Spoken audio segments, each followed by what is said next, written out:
Okay, good afternoon, good evening, depending where you are. I'm Walter Stahel, and I'm taking you through the final panel discussion on the presented papers. We have 6 people presenting the conclusions of 12 sessions. And I cannot see anybody, but I suppose you are all there. I would like to ask you 2 questions. What was the session about, or the sessions about which you chaired? And secondly, what did you find of interest you would like to share with us? Now, could I call on Katie? I can't see anybody on my screen. So Katie won't be joining for this session, but she actually sent me an email with her key insights from her session. So I'm happy to kind of feed that back into this discussion. Yes, could you please? Yeah, sure. So Katie Whalen, her first session was on business models. It was session number 1. And what she says in her reflections is that there was a discussion around literature and consistency in language and definition, and that's a barrier for implementation of the business models. Katie does mention in her email to me that she disagrees and that she thinks that there are already a variety of frameworks that are very helpful and that reveal a lot of insights in this space and that can help with the implementation of circular business models and circular business model innovation. There are also a lot of existing tools and methods that the panelists discussed, and it does address a gap between like research and the real world. So there was consensus on that this should be developed further, and that there were more tools and methods necessary to apply the thinking into practice. So that was her first session on business models. So the second one that she hosted was on consumer behavior. Um, and the conclusion was that some factors that influence customers' willingness to accept circular goods and services is to focus on product, service, price point, convenience, and availability. It's a focus on a consumer knowledge about production and assumptions about the products, whether it's clean or not. And then also incentives designed into the system that will encourage them or incentivizes them to purchase, for example, discount or take back type of systems. So those are the insights that I can share from her session. I hope that's useful input. Back to you, Walter. Thank you very much, Emma. Maybe you can continue with your sessions on design and fast-moving consumer goods, because that seems to be fit in with the consumer behavior of Katie. Yeah, for sure. So during the session on design, so these were both today. During the session of design, we kind of started off with this consensus of that there are a lot of perspectives and topics really like addressed currently in the design community, and that there are a lot of different takes on things. So, for example, half of the panelists had a very technical type of topic that they were addressing, and the other half were addressing topics around like the social aspects. And also the responsibility of the consumer and consumer behavior. So that was an observation from basically like, you know, how much they have in common, and that design is actually a really broad topic. And that sometimes that discussion is a bit of a gray area if you come from so many different topics. Another thing that we discussed was the role and responsibility of the designer. So you have like the saying like everyone is a designer, but what does that actually mean? And what is their responsibility in the transition to a more circular economy? So that's that's some of the insights of the design session. And then if we look at the fast-moving consumer goods session, so we actually started off by quite a few insights on how the COVID-19 pandemic actually like kind of teased out like that emphasis on the social aspects of, you know, these circular solutions in this space. And we also had a few observations on that, like the discussion around fast moving consumer goods is very often centralized around like how it has environmental, like if you do it right, that you can have environmental benefits, and it has a very environmentally focused discussion with it. So how can we bring that social element back into that a bit more, and what are the implications of that, and how can that actually be much more integrated together, that you're not just talking about environment or on the other hand social, but that you're talking about that in an integrated approach through the circular economy discussion. So those are some of the insights of these sessions. Thank you, Emma. Then let's move to Sonja van Dam. Are you Sonja?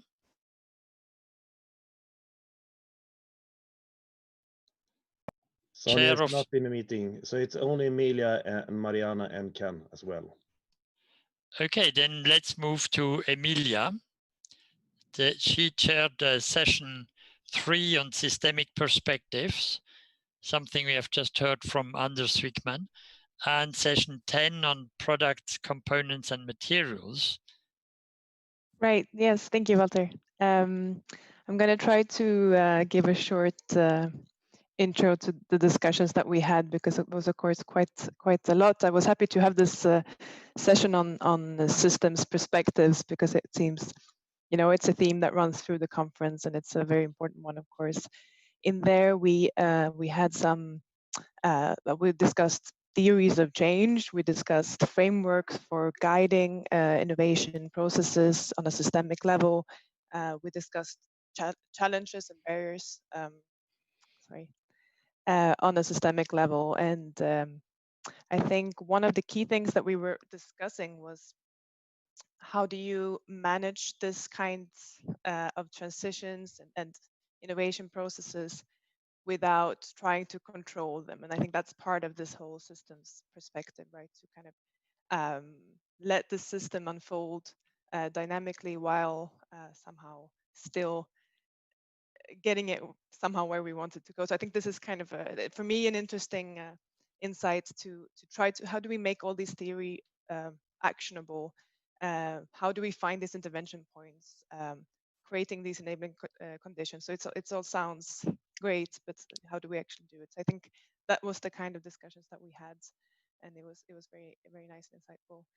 And for session 10, that was product, components, and materials. It actually fits quite nicely as a follow-up on the systems perspective, because there we had more clear cases from different industries, but the challenges were also on quite a systemic level. We can think of like it's a system in the system, right? And we had to also there, you know, there are many things influencing one another. So we talked about these cases. We also talked about reuse of digital products and how that can be managed. Also, there was one paper on LCA in the circular economy, which also spurred some interesting discussions. Yeah, I think those would be my main insights. Thank you, Emilia. So who is the other session chair that is present? That would be me. Hello. Mariana, yes. Hello. So I had 2 sessions. The one was about policy for a circular economy, and the second one was about institutions and organizations for a circular economy. And well, a lot of the, first of all, we discussed the importance of policy packages, which I think everybody here can relate to.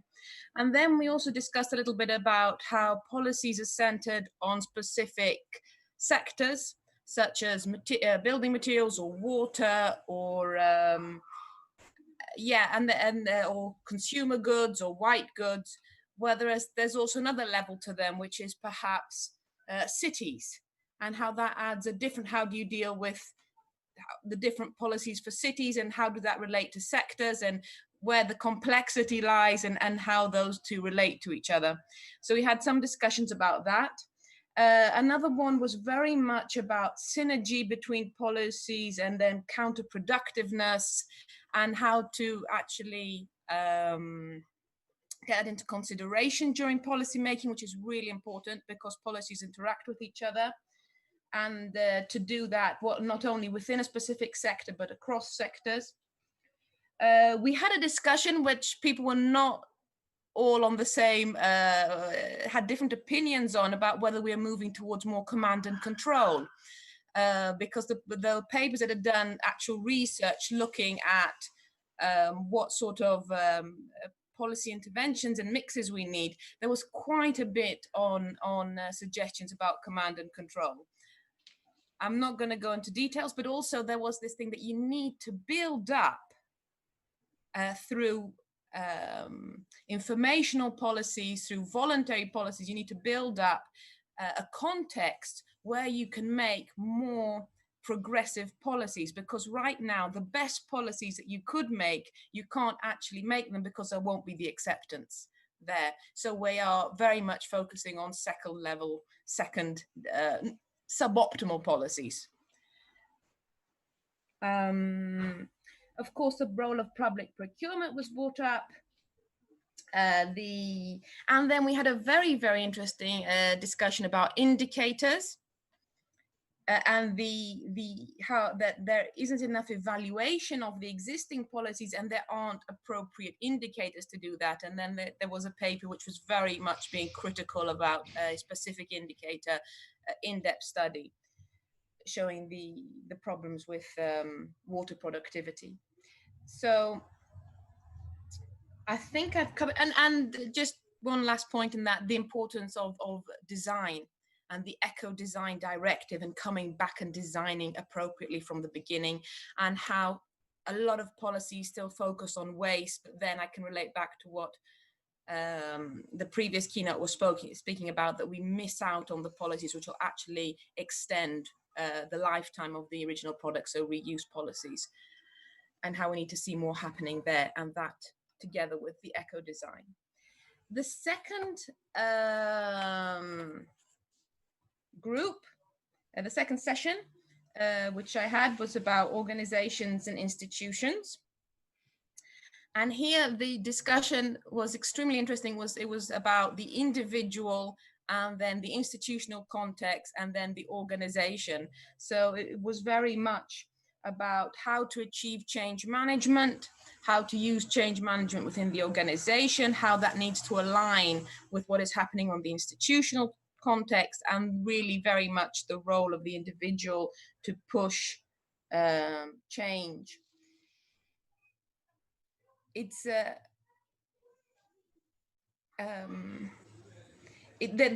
was, I can say there's quite a bit of consensus in the group that it really needs to start from individuals. But then it was a bit of a discussion about a chicken and egg situation. What is happening first? Is it the individuals that are creating the changes? The change is created in the individuals, and then how do you actually get this change going? And how do you work? Somebody had done, one of the papers was about the institutional context, and how effective institutions actually support and foster circular economy. But how, yeah. So obviously there's a context there which is supporting as well. That's about as much as I have to say about that. Yes. Thank you, Mariana. So I guess you can hear me. Okay. I think to come back to what Anders Wijkman said in his speech just before, that the systemic approach is throughout the whole story. It's in in policy making, because of course we do make policies to protect the environment, or we do policies to promote labor or promote trade, but there isn't really a policy or a vision of a policy that covers everything. And then we have the global versus local, the technology, the material research, the what I call circular sciences. Technologies are global.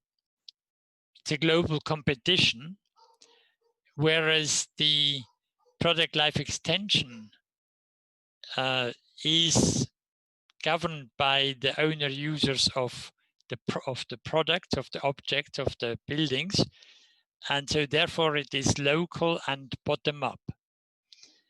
And one of the tricks to overcome this top down, bottom up that Emilia also mentioned, I don't know if anybody knows the carbon tax in Switzerland. Switzerland and British Columbia in Canada have the highest carbon taxes. And yet we are a direct democracy. So we can overthrow any decision by the government. So the trick the government used is that the carbon taxes are on any fuel consumption, but the monies don't go into the public till. The monies are distributed back to the population per capita. Everybody gets the same amount. So that in a sense, the people that consume a lot of fuel and pay a lot of carbon tax get much less, whereas the people that live in a very simple house and drive a bicycle, they get a lot of money. But the money is not, we have a mandatory health insurance, so the money is not given out in cash. The money is given out as a reduction of your health insurance premiums. So I think we need also in policy making, we need tricks to how to motivate people, because you need a majority of people that are obviously in favor, at least in a democracy. Then the sector-specific policy silos, I think the situation is very different in cities and rural areas. In rural areas in Sweden or France, you cannot live without a car, because simply there isn't, especially in France, there is no public transport in rural areas. Whereas in cities, you have very highly developed public transport. But cities are extremely vulnerable with regard to electricity, to power cuts. Because the whole thing about high-rise buildings and cities, elevators, underground trains, you need to guarantee continued power supply. Whereas in rural areas, electricity is much less important, because you always have other ways to provide light. You probably have a fireplace, you can heat, you have a kitchen fire, you can light the fire outside. So how to design policies that cover the cities and the rural areas and make everybody happy. Also in rural areas, normally people are much more closer to the environment and also closer to the circular economy. They repair things themselves. They do whatever they can to feed themselves. Whereas in a city, it's very difficult to plant your vegetables on a balcony, or even well, you have the repair cafes, but most people have lost the capability of repairing things. So what are the other topics that were discussed? The role of designers in transition to a circular economy. My position is very simple, that most designers work as servants of manufacturing industry. And manufacturing industry still uses mostly the policy of the business model of selling goods. And after the point of sale, it's the owner user who is in control. So the designer has no influence on the owner user. He can design a perfect product, but if it's abused or vandalized, then designer is helpless. And this is what happened also with the sharing economy that Anders mentioned. In Paris, the Autolib, a perfect sharing concept of small electric vehicles, went bankrupt because of vandalism and abuse by the user. The cars, there was nothing wrong with the design, but the user killed the whole thing. Same with electric scooters that have an economic break-even point of 6 months, but they have an actual life of 3 months before they end up in the river or somewhere else. The consumer behavior, and that is maybe the key issue in also the product life extension, but also in the product use. Of course, the topics that were mentioned, product availability, information, but this for me is a bit the consumer shying away from his own responsibility, because the consumer has no liability, and responsibility is something very flexible. So maybe one of the trick of bottom-up, top-down is that the bottom-up rule that could be imposed, if the policymakers have the courage, is a full liability of the owner for what he's doing, and of the producer of materials or products for their products. And so instead of trying to solve the problems by more and more detailed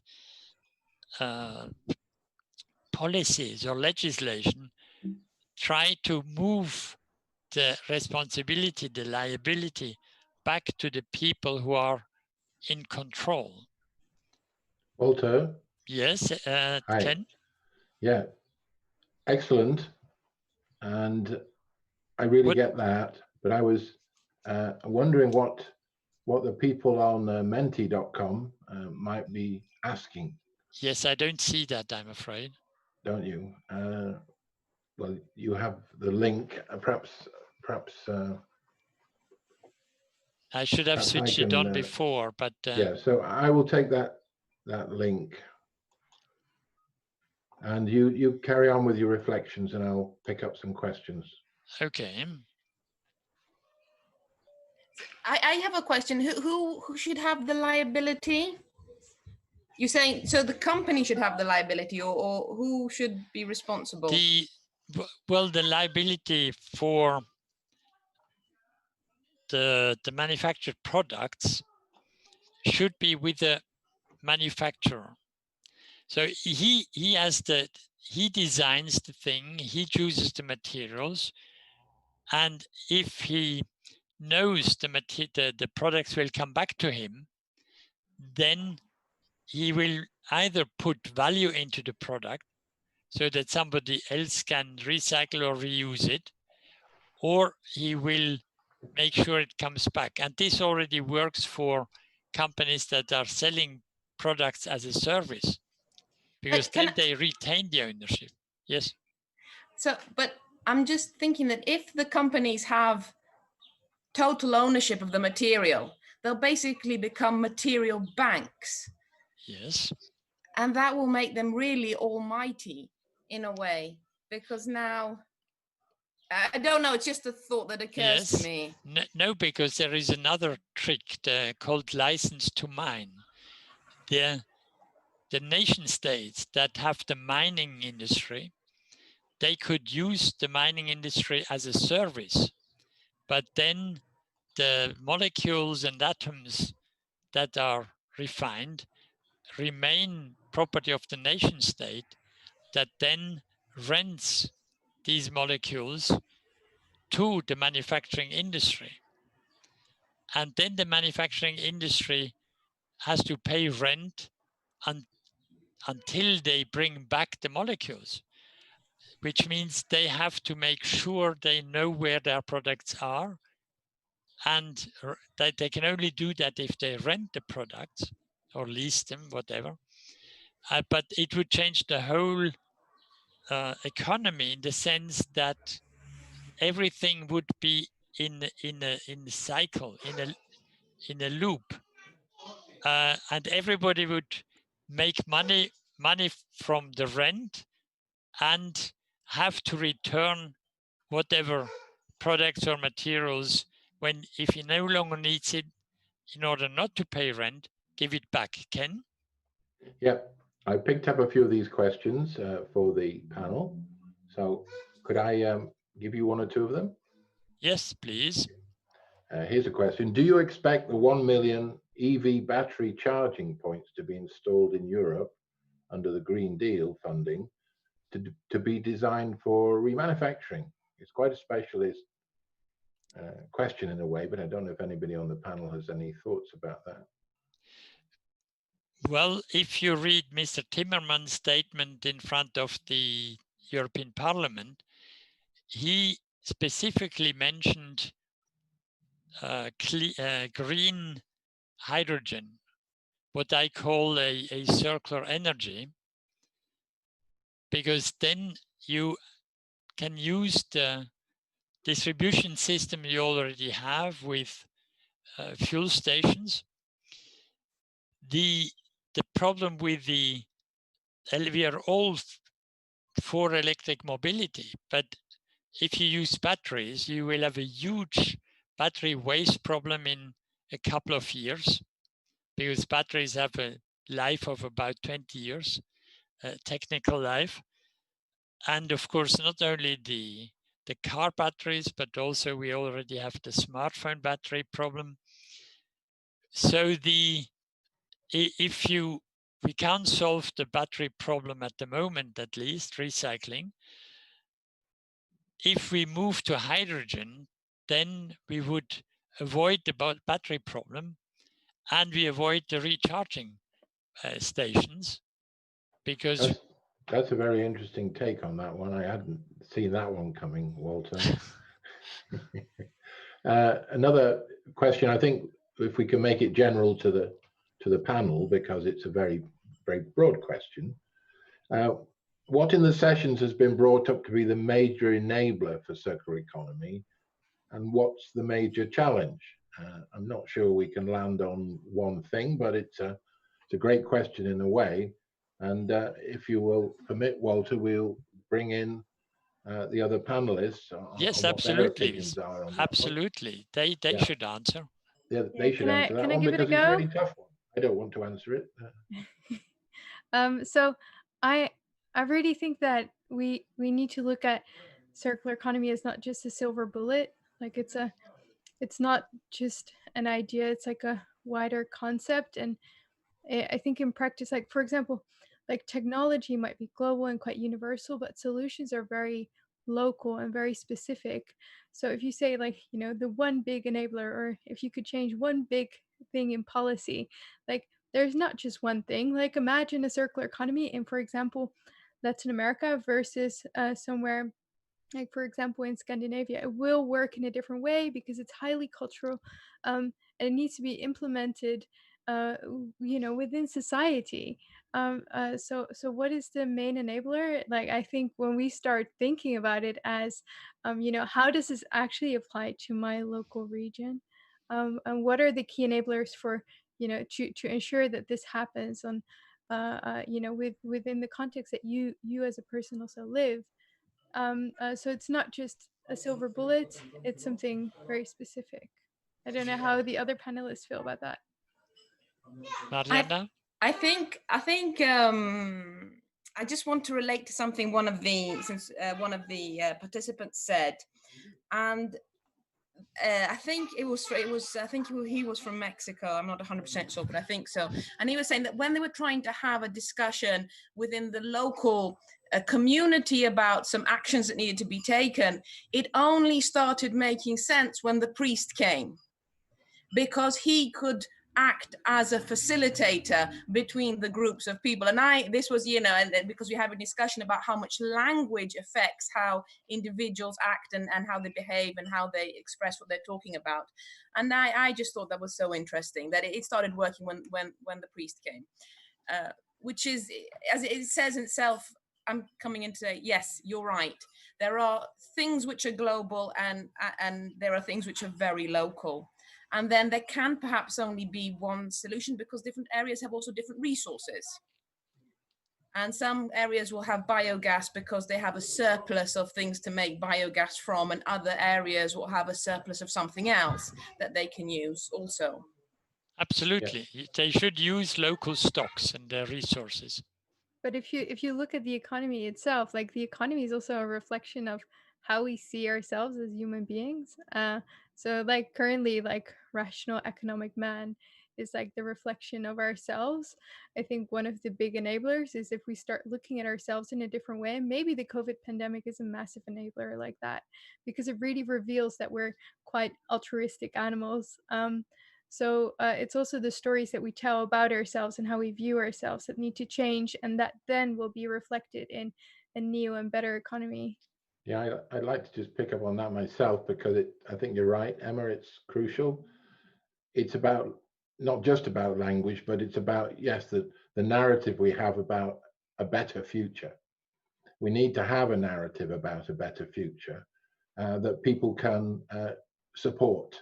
And what we've been missing for a long time is the story of the future. The story of the future has always been, it's a bit like now, but we'll tweak it. That's being shown to be pretty inadequate. So for me too, the major enabler is sharing a narrative that we can get behind, which has enough general direction in it to make sense, but does not need to have all the detail before you do it. And I think that's one of the things I picked up here. It's pretty easy to spot the problems or the lack of detail or precision, but we're not dealing with a precision instrument. We're dealing with an economy which is rough and ready, and that's for me one of the big enablers, and also the biggest challenge, because the challenge is that people won't give up on the story they already have. Yeah, the narrative could be adapted by incontinence and even locally, but it has to fit the local culture, the local beliefs, I suppose. I think if I can add to that, I think also from our discussion with the system perspective, it's like that's also an enabler and a challenge in many ways. Like just this idea of that we don't really understand all the interrelations between things. We can't really, give a clear top-down instruction about what to do, and still we need to do something, and it opens up new ways of dealing with these kinds of problems and looking for these intervention points that might have great effects. But I do believe that there is a challenge here in trying to get that understanding into something that's actionable for people out in the real world, because I think a lot of people, when they hear this, don't really know what to do with it. And also, it's easy to say when we see solutions that, oh, they didn't consider the system. There were all these adverse effects that we didn't think about. And then what we say is that we should experiment and learn from the experimentation. But that's also a big challenge in itself, right? Especially on the policy level. How can we experiment with policy in a useful and effective way? Also considering that we often, as Marianne said, end up with suboptimal policies. Yeah. I wonder if, in part of this, we can be happy enough with suboptimal policies if it told us something about how to, as we use the experience and the practice, tune it up. Because, you know, economics shouldn't come out of a box, ready wrapped, ready designed, because in a way that's what we've been living with. That comment from Cameron, I think it was, about economics is taught as if nothing had changed in the last 50 years, you know, and that's an incredible indictment of any discipline in a way, because it's saying you have to take the pre-pack arrangement and you have to fit the world to the pre-pack arrangement. What sort of scientific approach is that? You know, we're taught, aren't we, to engage with the world and use our intellectual and scientific tools to help make sense of it, not to say the world has to fit my theory all the time. But so I think that's interesting. Walter? That is also the inertia in academia, because if you have a professor in economics or any other topic, he wants to teach what he has learned and what he believes in. He doesn't want to change his beliefs every 10 years and adapt it to reality.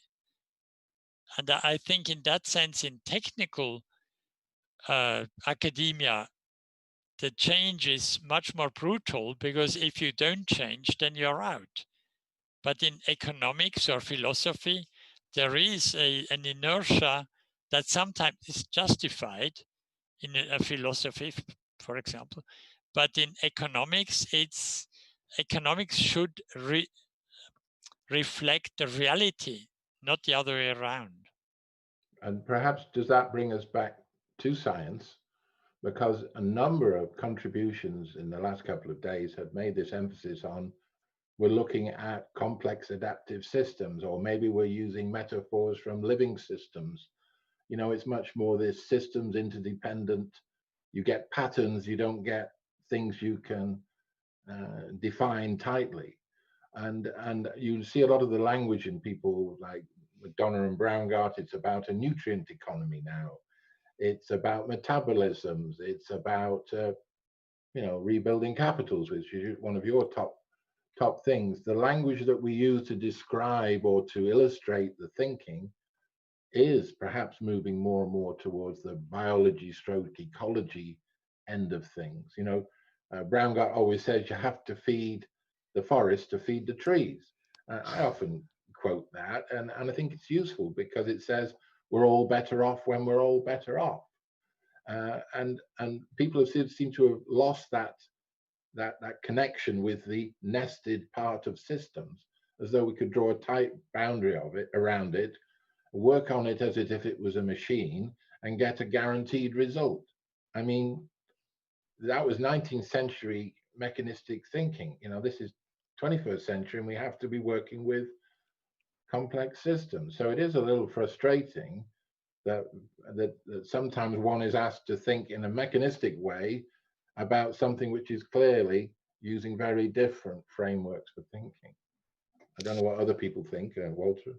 Well, if you look at astrophysics, astrophysicians are normally the one people that don't have any fixed ideas, because the universe is, the knowledge about the universe is exploding. 25 years ago, somebody discovered an exoplanet. In the meantime, we know there are 4,000 exoplanets, and we discovered black holes and the astrophysics is one area where people admit they don't know it all. But in economics, I think the belief is that it is an exact science. Yeah, I would say that we might be being a little cruel, because there are people like Eric Beinhocker and others who are very much systems economists, but they're not really center stage. Let's pick, sorry, Mariana, you want to come in on this? Yes, I do. I was just going to say, thinking back to the previous keynote of Anders, who was saying, I think it was that one, where they were discussing how universities are really silo thinking. So this idea of a systems economist still is an economist, but you get people who are economists, they're engineers, they're this, they're that, and they're not people who are generalists. I mean, the people in universities are specialists. And then that's a little bit where you get some problems arising. Yeah, I know that personally, because I'm a generalist, okay, and I'm in a university at the moment, where people think, well, you're a generalist, so what sort of creature are you really? You must have a specialism somewhere. You must be hiding it, but no, I don't. And that is that difficulty connecting through to more generalisms, because it's just not valued. You know, for a couple of years before I joined my current job, I went to meetings and said I was a generalist. You know, you got some very strange looks, you know, because it's like, what are you doing here? We don't have a role for a generalist in this meeting. You know, I mean, where I'm working now is pretty tolerant and engaging, because we're working across some disciplines. But you know, it is a typical response that you're not needed because you're not a specialist. I don't know if that experience is more generalizable, because it was brought up about higher education. Yeah, but I think in general, if I can reflect back to the policy session this morning, everybody had many ideas of different policies. When they're talking about policy packages and policy mixes, they were thinking about many different things that needed to change. So it was the public procurement and the design and the measures here and the consumer measures. So it's just to come back, this sort of generalism and maybe the diversity, which you, Emma, were talking about in the beginning, that we need. There's no one silver bullet. Lots of change are needed on different levels. Yes, sorry, I just want to point out something. I just noticed that Sonia arrived in the conversation. Maybe she would like to share something from her panel. I would just suggest, before you do, Sonia, that we well, join in where you like, but we're in a sort of a general flow about universities, narratives, language, metaphor, and it might be quite a surprise just to land in on this discussion and be asked to. I would say continue the discussion for now, and we can maybe join in when. Yep. I don't think we'll go backwards to the detail. No, we'll keep flowing. Emma, you were mentioned. I'm sorry, I probably cut off you wanted to respond to this flow, or to pick up on point. So like you were talking about like generalists and people with very specific expertise. I think this time is maybe just a little bit of an awkward time for very specific experts. Like, what if you're very much an expert in rentier capitalism? This must be a very awkward time, because we're changing towards a different paradigm. And I think we should make a distinction between like the transition and actually when we are, in a circular economy, because I just think that like currently there's so much changing, and there are so many different ideas of, how the world should look, how we are as humans, and how the economy should operate, that it does require this, big picture. But I think once we're there, there's much more room for, like very specific expertise. It feels like we're, currently we're playing Monopoly, and there's someone being like, no, I'm not enjoying this game, but we continue to play while we're trying to come up with a different game. And once Well, we're in the different yeah. game, it would be much easier. Yeah, you do know, and I know you know, because Monopoly was designed to show the opposite of what it shows if you play it under the current rules. It was designed to show that everybody could be well off if everybody was well off. Yeah, now You it know? teaches an entire generation how to operate in a linear economy. Yeah, which an is extractive economy. See? So, you know, the mindset's absolutely crucial. And that's one example. Virtually nobody knows that the game was designed around the ideas of Henry George, which was to tax increasing the value of land. You know, so that's how crucial it can be. You can have tools which point you in a really, really odd direction if you don't know the framework which you're operating on. Yeah, and that's what I mean, that like currently it might be a bit more, the discussion might be a bit more comfortable with generalists that are looking at the bigger picture. But once we're there, we need to look at, you know, what the specific implications are. And these discussions are really valid about, you know, what are the very specific enablers and policy. Um, uh, but the answer is probably it depends, and it will still remain a bit vague for a while, I think. But it, you know, it's not an excuse for not having that debate, of course. I mean, politicians should be, governments should be generalists, keeping the big picture, the systemic picture in mind, and then using specialists, experts on specific issues. But very often, I'm not going to quote anybody, very often it's the experts that then convince the politicians what the right solution is. But the expert never sees the whole picture. And the picture I've used in my last book is a pyramid. If you want to see the whole problem, the whole issue in a systemic way, you have to go to the top of the pyramid. And then you can see all four sides and even far the horizon, but you cannot see the details. So if you want to see the details of a problem, you have to go down to the bottom of the pyramid, and then you can study the details, but then you have completely lost the general view.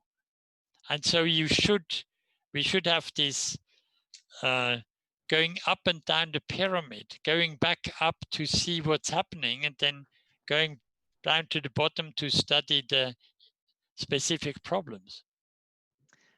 I wanted to add something a bit, not exactly about that, but more in general. So I think sometimes also maybe we're making it a little bit easy for ourselves by saying that, you know, it's like we're preaching that people should have a more of a systemic view on things. And I think it's actually already happening. And I don't think all economists are looking at the economy as a machine anymore. I think there is progress in this, and especially in companies, you see a lot of people saying, we have a lot of uncertainty. We don't know what we're going to do, but we're going to try something out. So maybe as a multidisciplinary research community, I just wanted to say that I think one of our goals can really be to try and, you know, facilitate this exploration and create the tools to do this, because I think a lot of practitioners out there are interested in that and want to do this. It's not only about, you know, telling them that they should, but also about just helping them. Yeah, I'm conscious of time, folks. Walter, I don't have it in front of me, the concluding time for this. I think it's about now. It's 18 hours, yes. Yeah, so it is about now. Precisely, yes. All right, so shall we conclude that there and move into the wrap-up session? The closing ceremony, please do. Yeah, Mattias and gang.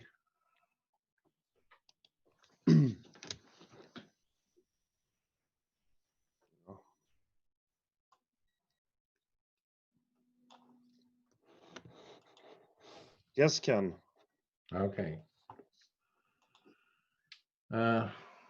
Right, I just have to, I've got one simple slide I wanted to use.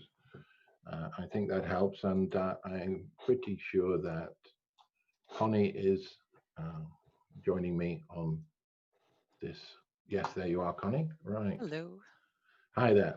So we've come to the end of two very varied and interesting days And it's been fascinating, both because we were experimenting with different formats, different ways of getting involved, but also to have a very broad range of people involved. Now, I just want to say a couple of concluding remarks about the society and where we might be going. And I have a single slide just because it helps me remember what to mention. Now I'm going to share my screen.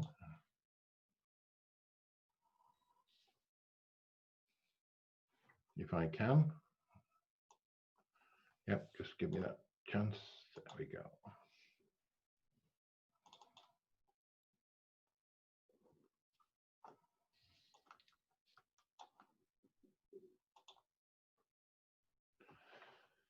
There we are. Simple screen. I'm going to look at the left-hand side, and Conny's going to pick up on some other elements. Where are we at the moment? Well, the ambition was to provide a useful, scalable set of tools, web tools and other things, to enable a society to be able to pick it up and grow out, to scale up and scale out. And I think we have done that. The tools are always being improved and amended. These couple of days have been very helpful to the web team in being able to find out where issues arise, and the feedback has enabled some changes even during these couple of days. The other function of this initiative was to demonstrate that the demand for a society to have discussions around pushing the boundaries of the subject, bringing people together. And as we've understood in the last couple of days, we've explored novel online formats. Even in the original conference design, which was face-to-face, there was a strong online element because it really does help provide the last result on my list of 4 here, which is an accessible conference. It's relatively low cost and it is flexible. Okay, time zones and other contingencies of living on a rather round planet, which continually moves. Not worrying about that too much, but at least there's an accessible conference to people there. And I would like to just move on to what might be next. And Conny, can you pick up on a couple of things here? I'll have definitely pick up on a couple of points. I actually have 3. They move from the short term to the longer term. Firstly, evaluation. So I don't know about you, but this was my very first completely online conference. And it did take me a bit of time to get used to this format. What I liked about it is that it allows for a much more inclusive conference without all the flying around. So we had one participant, for instance, who was up at 4 a.m. in order to join. And I really commend her for that. Really cool. But we would also very much like to get your feedback on how we might organize the next conference. So should it again be fully online, or should we move to a hybrid format where we get the best of both worlds, both online and somewhere on site? So we want to send out a request for feedback over the next few days, and maybe just asking what went well and what should be improved, and how should we, if we are going to organize the next conference, how should we go about? That was my first point. My second point is about, on the slightly longer term, a great initiative offered by Katie Whalen. And she suggested that she would like to host a series of longer webinars drawing from the work of the conference. And these may offer an opportunity to dive a bit deeper into specific topics touched upon in the past couple of days. And so thank you very much, Katie, for volunteering this. And I'm sure that we would very much appreciate and like to support this where we can. And finally, on the much longer term, we will be thinking about the next conference of the society. And we have quite a few decisions to make here. So just thinking about the when and the how and the where. So if you feel like thinking along with us, please drop us a line, and we are very open to volunteers and positive ideas. I think it's definitely necessary that we do this more often. I very much enjoyed it, and I hope you did too. So maybe Ken, you can say a few more things about the International Society and Yeah, where I'll this do will that. go next. Yeah. I will do it just by having notes here. I think the next immediate steps, having achieved that initial target, are to first build IS4CE's formal organization and the community of researchers. We've done this very much on colleagues like yourselves and Mattias and others coming together, and Peter Hopkinson and Fiona Charnley coming together to say, let's get something rolling, and then we will go into the more formal organization of it. So the idea is to have a company limited by guarantee, it's called in the UK. It's basically a charitable function that then is driven by its members' agendas. So it's very much a membership driven group, and we would then set up the opportunities for people to be able to vote, to participate, to elect officers, and the power would shift from what was a useful but temporary structure to one that's enabled to allow us to do a global reach, including different languages and networks, and we can harness, as you've said, volunteer contributions and social media and the various possibly supporting organizations who might want to work along with us. So I think that's important, and there will be this slight pause, if you like, in the next few weeks while we generate feedback from yourselves. We'll be writing to you, and we will have a draft structure around how the membership and other internal organizational elements might work. And we really do need your feedback, because it's your society in the end, and that's what will make it thrive. We've made decisions at the moment on a practical basis, but the longer term one, it is a membership society. That's what I wanted to sort of bring in about what's the next strategic steps. They're more building formal organizations and extending the community of researchers. And as you've said, we're very open to offers about holding next year's conference, about support. We'd like to hear that. And I think now is exactly the right time to be a member of this society, because it's small enough to get involved. It will be a growing organization. We've got the tools to let us expand.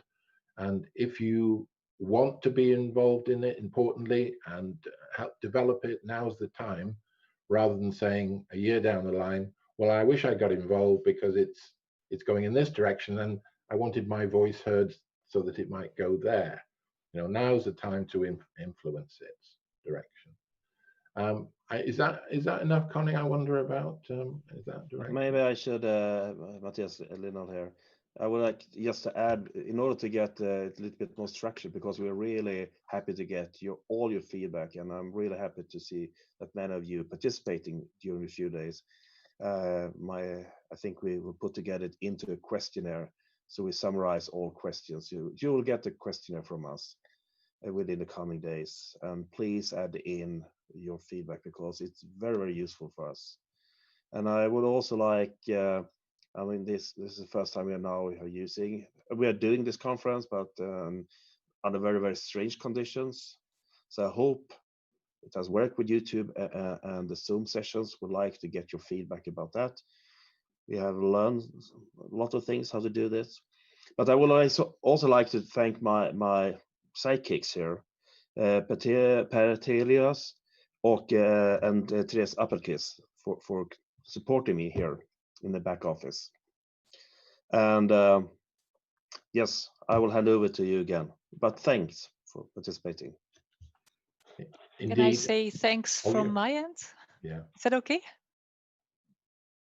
Can I? Yeah, okay. So I would like to very much thank the TU Delft team for helping. So Sonja, Emilia and Marit, great job. And I so much enjoyed watching you chair these sessions. Wonderful. Thank you. Okay, so it's more thank yous time, but they're very necessary. I'd like to be able to thank all of the technical side, Mattias's group, and as you say, your facilitators group, Conny, and the other people I know who have helped facilitate the sessions. There are the keynote speakers, of course. We had a pretty star quality collection of keynotes that set us up exactly right, because one of the aims in the future is to make sure we have impact and quality. So we will need to maintain and extend that level of discussion. So many thanks to the keynotes for help providing that sense of where we're aspiring to. On a practical sense, I'd like to thank, and they're all listed on the website under acknowledgements. I can't remember exactly everybody in the advisory group, but there was a strong advisory group that pitched in the early development days. There is the web team, the website's built. There are, of course, the Centre for Circular Economy at Exeter with Pete Hopkinson and Fiona Charnley. And they used to say on radio, and everybody else who knows me at some of these points. So with the usual apology that I will have forgotten somebody, but the people we won't forget are the members and people who have attended here over the last couple of days and worked with us. And as Mattias says, we'll be putting together quite a structured questionnaire to help us get the right sort of feedback, which is your feedback about what happens next. Look out for an announcement about Katie's webinar series, and if you want to be on it, you want to offer yourself, or you want to recommend somebody, because there are all of these videos that we have with introductions, make yourself known, as I think they would probably say.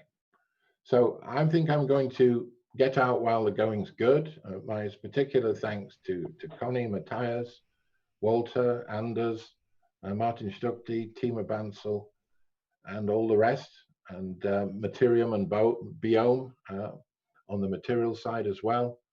And could I wish you a good night, or a good evening, or a good morning, whatever it is for you. And Ken, a big applause to you, because you were actually the instigator, and without you, we wouldn't have had this conference at all. So, yay! Applause. So we'll do an applause for the rest. Yay! Thank you, Ken. Okay, thanks everyone. Goodbye for now. Next time.